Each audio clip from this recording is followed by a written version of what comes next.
Hi bro, hi sister, price lot bro. Sister உங்ககிட்ட தான் என்ன மறைச்சு அவர் பேசுவார் நான் விசுவாசிக்கிறேன். உங்ககிட்ட தான் பிரதர், உங்ககிட்ட தான் சிஸ்டர். நீங்கள் ஒரு விஷயத்துக்காக ஹார்ட் ஒர்க் பண்ணிட்டு இருக்கீங்கல்ல, அது என்ன விஷயம்லாம் எனக்கு தெரியாது. ஓகே, உண்மையாகவே நீங்கள் முழு மூச்சோடு அதுக்காக பிரயாசப்பட்டு இருக்கீங்க அப்படின்னா அதுக்கான பலனை அடைவீங்கன்னு சொல்லி நான் இல்லை, என்ன மறைச்சு ஆண்டவர் உங்கள் இடத்துல இடைப்பட போகிறார். நான் வார்த்தைக்குள்ளே போயிட்டு கன்ஃபார்ம் பண்ணிட்டேன், நான் பேசி குழப்ப விரும்பல. 2 தீமோத்தேயு 2:6 பிரயாசப்பட்டு பயிரிடுகிறவன் பலனில் முந்தி பங்கடைய வேண்டும். அவன் எத்தனை பேருக்கு புரியுது? நீங்கள் எதுக்காக ஜெபிச்சுட்டு இருக்கீங்க ரொம்ப நாளான்னு எனக்கு தெரியாது. ஓகே, ஏதோ ஒரு காரியத்துக்காக, அது நீங்கள் படிக்கிற படிப்புக்காகையா, இல்லை நீங்கள் செய்கிற வேலையில் பிஸ்னஸில், இல்லை திருமணத்திற்காகையா, எதுவுமே தெரியாது. எல்லாருமே இது மாதிரி எதனா ஒரு காரியத்துக்காக ரொம்ப பிரயாசப்பட்டு இருப்போம், இன்னும் கிடைக்கல அப்படின்னு சொல்லி காத்துக்கிட்டு இருப்போம். கரெக்டாக? ஓகே, ஆனால் கர்த்தர் சொல்றாரு, உங்களுடைய பிரயாசம் வீணாவதில்லை. நீங்கள் பிரயாசப்பட்டு பயிரிட்டு இருக்கீங்க, உங்களுடைய பலன் பயங்கரமாக இருக்கும். நீங்கள் முந்தி பங்கடைவீங்க, கவலைப்படாதீங்க. ஏற்ற நேரத்தில் ஏற்ற காலத்தில் அவரே உங்களுக்கு எடுத்துகிட்டு வந்து இந்த காரியத்தை.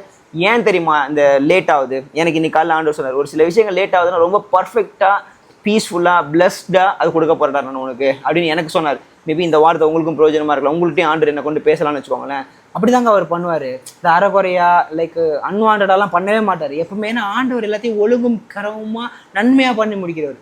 ஸோ இது வரைக்கும் உங்களுக்கு நடக்கலைன்னா நன்மையான ஒரு ஈவு உங்களுக்கு வரப்போகுதுன்னு தான் அர்த்தம். ஸோ நீங்கள் பிரயாசப்படுற காரியங்களை பிரயாசப்பட்டுருங்க, ஆண்டவரோட கூட சேர்ந்து பிரயாசப்படுங்க, பலனில் முந்தி பங்கடைய போறீங்க. ரெடியாக இருந்துக்கோங்க. புரியுதா?